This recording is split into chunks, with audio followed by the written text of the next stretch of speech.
Tech Sounds presenta Con su permiso.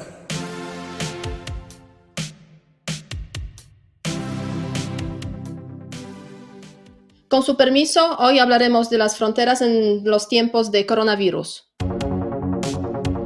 Tenemos que prepararnos para un virus que no parece ser que sea completamente estacional y para el cual no vamos a tener una vacuna al menos en los próximos 12 meses. El gobierno sigue presumiendo que el grueso de los casos son importados, pero no hace nada por contener esa importación. El tema económico es uno de los claves, yo creo que para entender el impacto que puede tener coronavirus, más allá de los temas de salud. Hay muchos efectos de los que ahorita se está conjeturando, pero muy lejos de tener información así contundente, concluyente.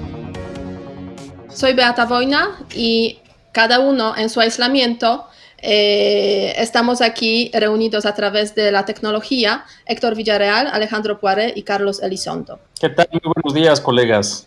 ¿Cómo les va en tiempos de encierro? ¿Cómo están? Ahí la llevamos. Muy bien, me alegro mucho. Hace ya un mes, Rusia fue el país primero que cerró la frontera con China, al menos para el transporte de las personas y para el movimiento de las personas. A partir de aquel entonces, muchos países, por coronavirus precisamente, decidieron un cierre total de las fronteras o al menos un cierre parcial. La Unión Europea ha anunciado que durante 30 días no se podrá realizar movimiento de personas hacia los países de la Unión Europea. Los Estados Unidos ya tienen el cierre parcial de la frontera con Canadá y justamente hoy mismo se anuncia el cierre parcial de la frontera con México. En América Latina hay cierre total en Chile, Colombia y Perú. Estamos viviendo un momento nuevo de coronavirus, nos está llegando aquí a la región, a México, a América Latina, esa dura realidad, no solamente en términos de salud, pero sobre todo en términos de movilidad de las personas, quizás en el futuro incluso de movilidad de los bienes de consumo, de los productos. ¿Cómo lo ven desde su aislamiento en ese contexto? Ahora, como no nos vemos tanto, digamos, es más difícil quizás reaccionar, pero a ver, empecemos quizás con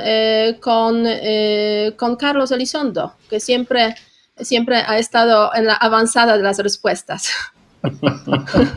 ¿Qué tal? ¿Cómo están todos? Ya nos habíamos saludado. Ciertamente estamos en un cambio inédito, en un momento inédito. No habíamos visto cierres de frontera en Europa pues, desde la Segunda Guerra Mundial y quizá ni entonces con la capacidad de control que ahora tienen los estados. Para México va a ser un reto enorme. Aparentemente pues, el canciller mexicano lo que ha estado haciendo es negociar qué se puede cruzar y qué no, porque para Trump hace todo el sentido político del mundo decir que ya tiene el muro con México y que ya no vamos a contagiar los sellos, cuando sabemos que hasta ahora el riesgo ha sido el inverso. Una parte importante de los enfermos reportados en México son mexicanos que pasaron algún tiempo en Estados Unidos o norteamericanos que vinieron a México, pero ese no es el tema.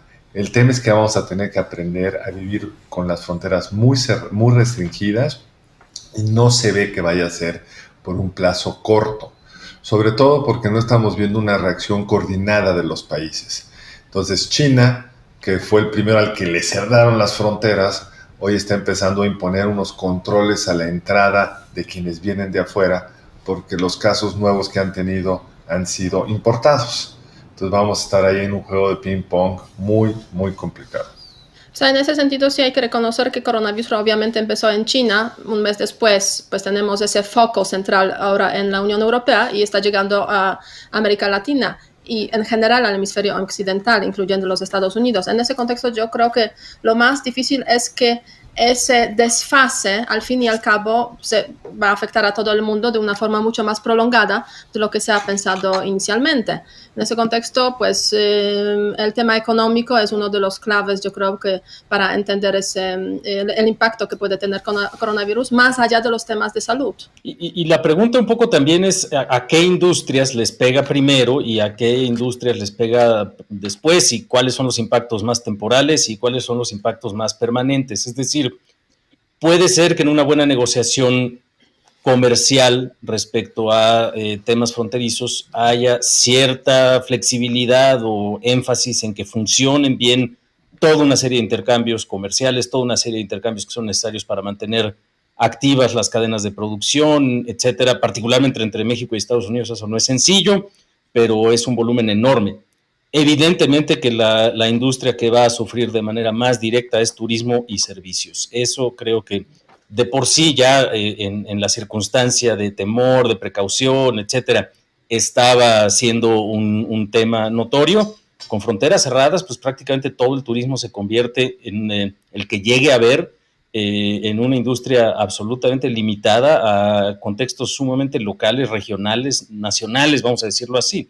Pero particularmente entre México y Estados Unidos y entre México y Europa, pues ese va a ser un golpe severo para nuestro país. Y creo que esa es la primera pregunta. Y la segunda pregunta es, pues también dentro de las cadenas industriales, ¿cuáles son las que están relativamente más integradas de una vuelta y otra? Porque esas, por supuesto, que van a tener impactos marginalmente acumulativos, vamos a decirlo así. Si tienes que pasar tu producto para ciertos resultados 3 o 4 veces a través de la frontera y esto se hace lento y tardado y necesitas permisos especiales, etcétera, eso puede generar costos adicionales que incluso, como decía Héctor en un programa de estos hace un par de semanas, puede generar, aunque en ese contexto creo que lo que decías es que se iban a venir cadenas de producción de China a otros países, pues ahorita igual y lo que genera es estos resultados mucho más,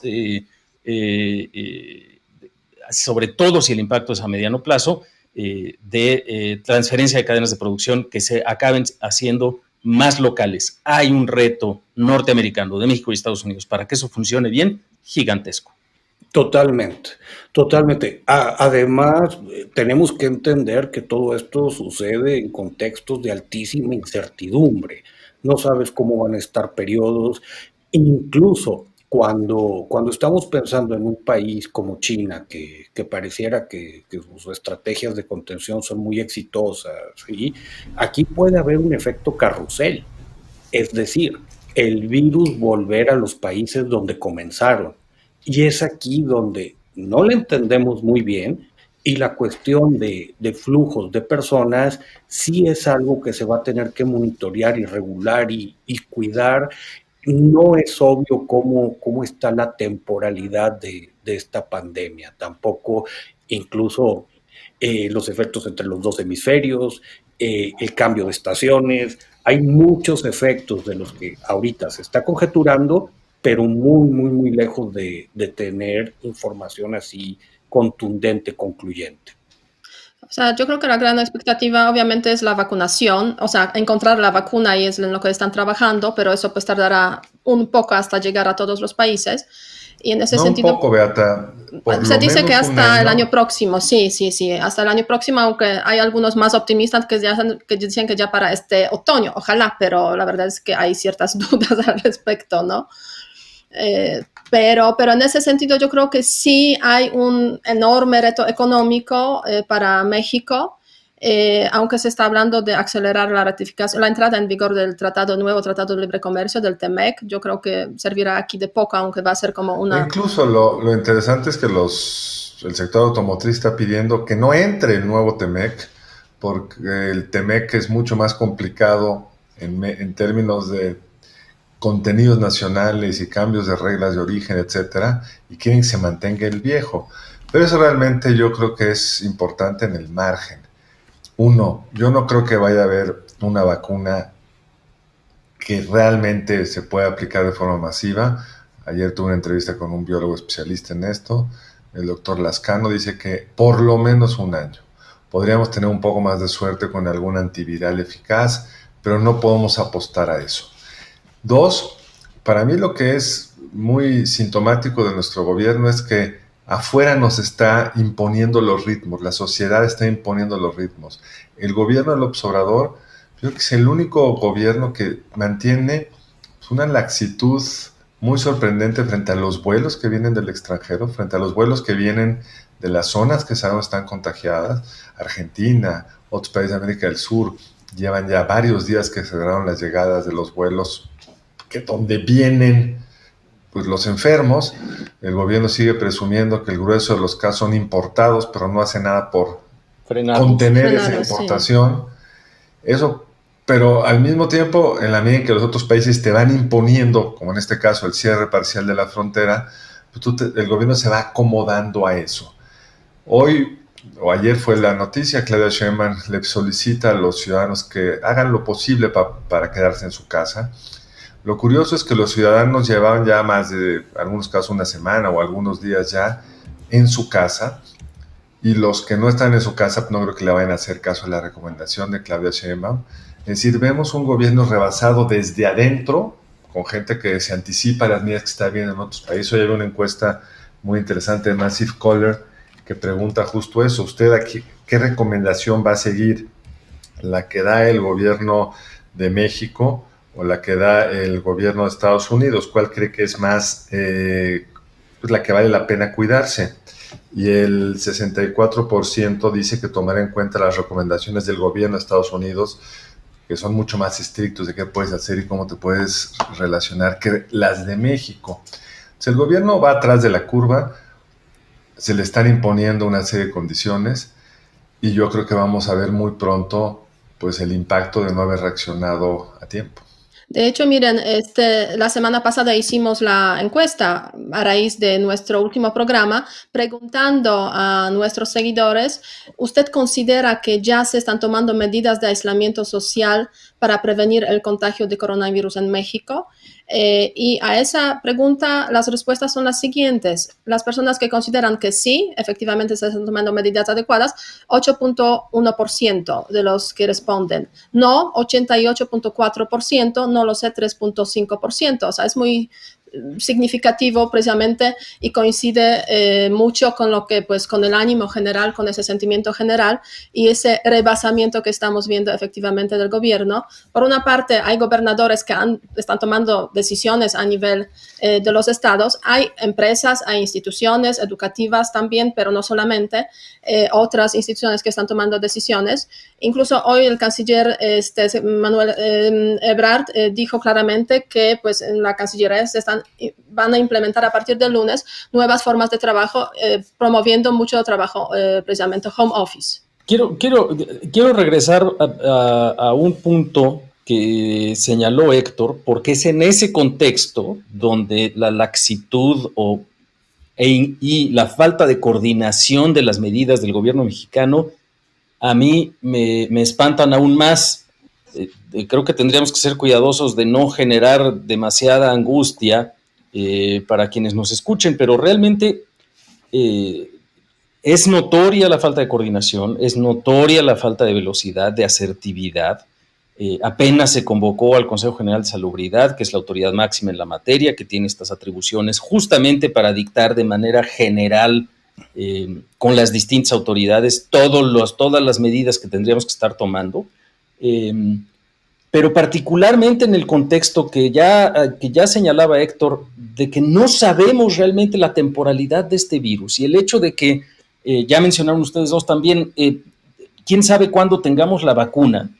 Realmente lo que hay que tener muy claro es que si bien países como China y Corea del Sur ya están reduciendo el número de contagios nuevos, mientras exista una persona en el mundo con el virus, esto de todas maneras puede seguirse generando en una espiral de contagios muy elevada.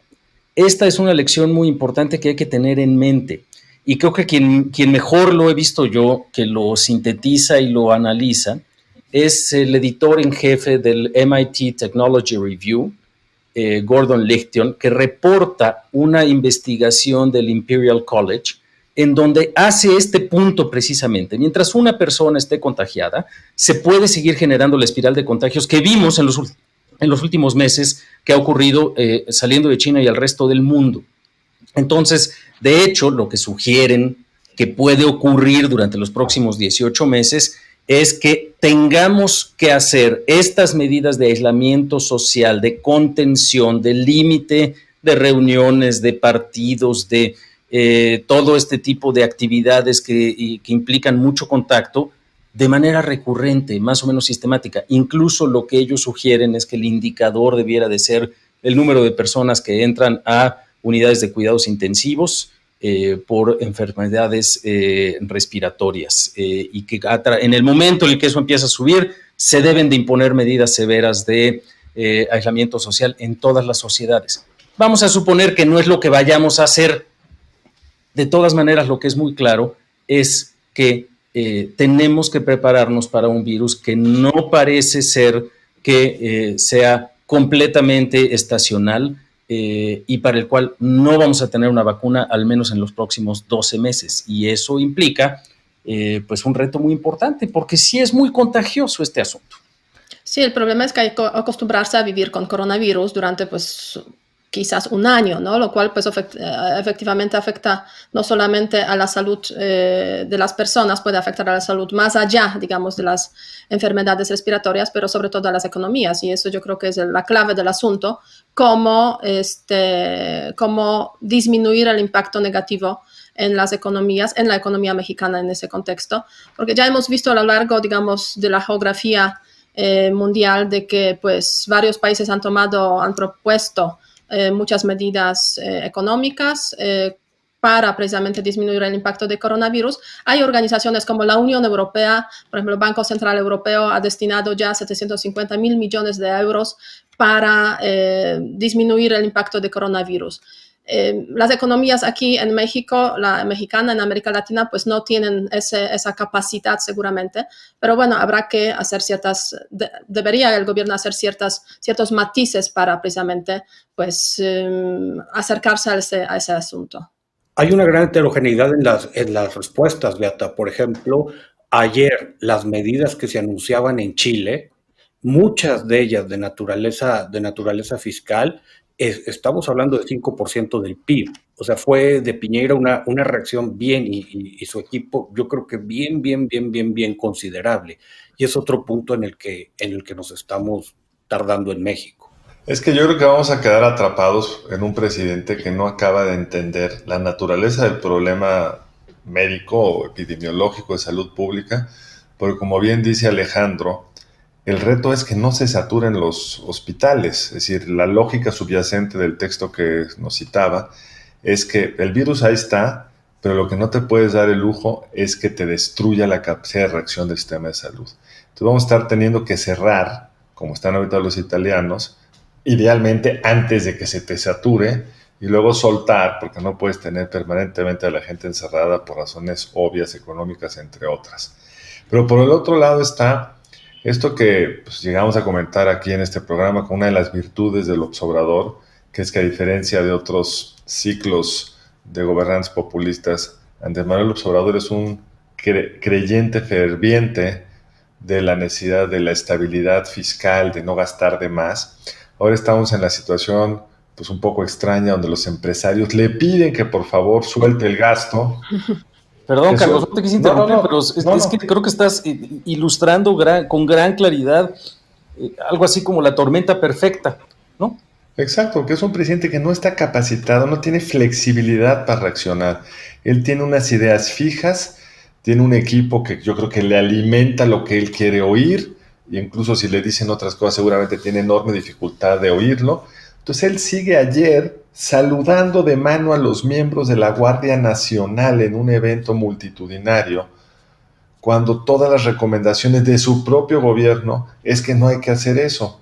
Y por el otro lado, aferrado a su programa económico, donde está esta contención fiscal, a la par de estar gastando en una serie de proyectos que son de una rentabilidad dudosísima, como la refinería de Dos Bocas y el Tren Maya. Entonces sí se requeriría no solo un incremento en el gasto público focalizado para todos aquellos que no tienen ahorros, no pueden quedarse en casa porque no tienen de qué vivir si se quedan en casa, y por el otro lado, un replanteamiento de cuáles son los gastos prioritarios o las inversiones prioritarias que tiene que hacer hoy el gobierno. Ahora bien, por lo pronto hay empresas multinacionales, como por ejemplo Toyota, General Motors, que ya anuncian paros en la producción aquí en México. O sea, es uno de los elementos que también obviamente afectará a esa industria automotriz, a toda la economía mexicana. Y yo creo que también hay un factor importante, las previsiones de crecimiento, o mejor dicho, decrecimiento para México son son terribles. Bank of America prevé como menos 4.5% de contracción de la economía mexicana en este en este año. Entonces, sí, la reacción rápida sería lo más adecuado, pero efectivamente parece que el presidente está viviendo pues su propia realidad, intentando un poco, bueno, no un poco, intentando totalmente no ver lo que está pasando en el mundo y cómo está acorralándose a México precisamente por esa situación. De hecho, pues no salió después de la reunión del Consejo de Salubridad, no hubo ningún comentario de parte del jefe de Estado, lo cual pues a mí me parece muy llamativo. Y este es un punto esencial, porque ya nos recordaba Moisés Naim hace unas semanas que estuvo por acá con nosotros en el TEC, que una buena parte de la inestabilidad política y de la consolidación de algunos autoritarismos en la región tenía que ver con la tara del crecimiento de nuestra región, de nuestro subhemisferio, vamos a decirlo así. Y por eso pues unas tasas muy reducidas, incluso en los países que estaban creciendo un poco, pues promedio del 2% cuando mucho. El pronóstico ahorita es de una recesión del 2% para la región en su conjunto, hay una varianza importante y el que está anclando la escala hacia abajo, desde luego es Venezuela, lamentablemente, pero también el segundo lugar es México, con estos pronósticos de los que hablabas, Beata. Entonces, sí, efectivamente. Creo que esto además va a tener impactos importantes desde el punto de vista político, es decir, yo no veo cómo la suma de los gobiernos actuales en un contexto democrático o incluso de democracia pues, a medias o con problemas como las hay en muchos de nuestros países, van a reaccionar o fortaleciéndose o profundizando la democracia. Creo que se puede complicar aún más desde esa perspectiva en varios de nuestros países y en México, pues ni qué decirlo, ¿verdad? Es decir, nos vamos a enfrentar a un escenario sumamente complejo de gobernabilidad, sumamente complejo de polarización. Basta que uno vea las sesiones de las cámaras legislativas, las decisiones que se tomaron recientemente. De por sí ha sido una legislatura sumamente crispada, sumamente compleja. Ahorita están los ánimos mucho peor. O sea, la política en tiempos de coronavirus puede ser muchísimo más compleja y preocupante. Yo veo tres momentos y creo que aquí la identificación de problemas sí es bien importante para poder hacer buena política pública. Digo, primero está toda la parte sanitaria, donde hay estos panoramas de muchísima incertidumbre.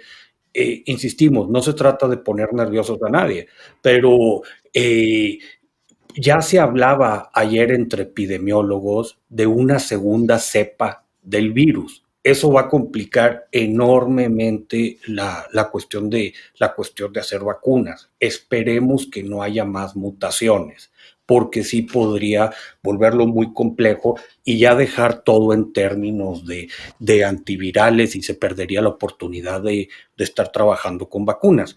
Ahora, está el problema económico de corto plazo. Ayer hacíamos unos cálculos por ahí y supongamos, esperemos que no sea el caso, pero ya trabajando con una contracción como la que hablaba Bank of America, de si tuviéramos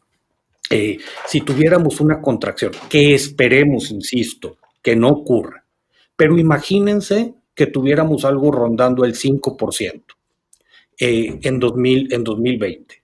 Si el resto de los años del sexenio tú crecieras a 2.5%, el PIB per cápita al final del sexenio del presidente López Obrador sería el mismo que con el que recibió el gobierno. Entonces, caray, o sea, esto es bien dramático. Pero tercero, después de estas cuestiones de corto plazo y ver cómo se estimula la economía y todo, la pandemia nos ha descubierto muchos problemas que tenemos. Un sistema de salud con muy poco financiamiento, unas redes sociales que son bien complicadas. Ayer discutíamos una serie de medidas que se deberían de utilizar como política contracíclica. Sorpresa, más de la mitad de los adultos en este país no están bancarizados. De ese tamaño están los retos. Parece que todos estamos aquí, coincidimos, estamos de acuerdo de que el coronavirus sí afectará a la economía de México y pues se ve claramente en los análisis que se han hecho también externos. Ahora bien, la pregunta no es a los que nos escuchan, a los que nos siguen. ¿Afectará el coronavirus y el cierre de las fronteras que es inminente a la economía mexicana? A ver si nos responden con el hashtag con su permiso y pues la semana que viene ya estaremos también analizando esas respuestas, porque también va a haber, yo creo que más datos de respuesta del gobierno, del tema de las fronteras y el coronavirus que ya lo tenemos inminentemente aquí en México. Yo creo que con eso terminamos, con su permiso, invitándoles a que nos sigan y a que nos respondan a esas preguntas y pues cuestionen obviamente todo lo que se comenta aquí. Recordemos que hemos hecho apuestas aquí de crecimiento, obviamente de México para este año, que probablemente no se van a cumplir, pero ojalá haya un cambio, ojalá no se cumplan esos escenarios negativos, todos esperamos eso. Por lo pronto, si quieren cada uno, Carlos, Alejandro, Héctor, un brevísimo comentario para finalizar y cerrar este podcast. Yo creo que como nunca lo que tenemos que hacer es reaccionar como sociedad de forma ordenada, de forma respetuosa, dándonos cuenta que una buena parte del problema de quedarse, por la razón que nos tenemos que quedar en casa, no es para no contagiarnos nosotros, es para no contagiar a los terceros. Y tenemos que romper lo más pronto posible esa cadena de contagio. Alejandro. Creo que esa es una parte muy importante, profesor. Los países que están teniendo éxito en aplanar la curva, es decir, frenar la aceleración de los contagios, son quienes desde el punto de vista gubernamental, desde luego, pero sobre todo desde el punto de vista social, han sido capaces de autoimponerse estas medidas de aislamiento.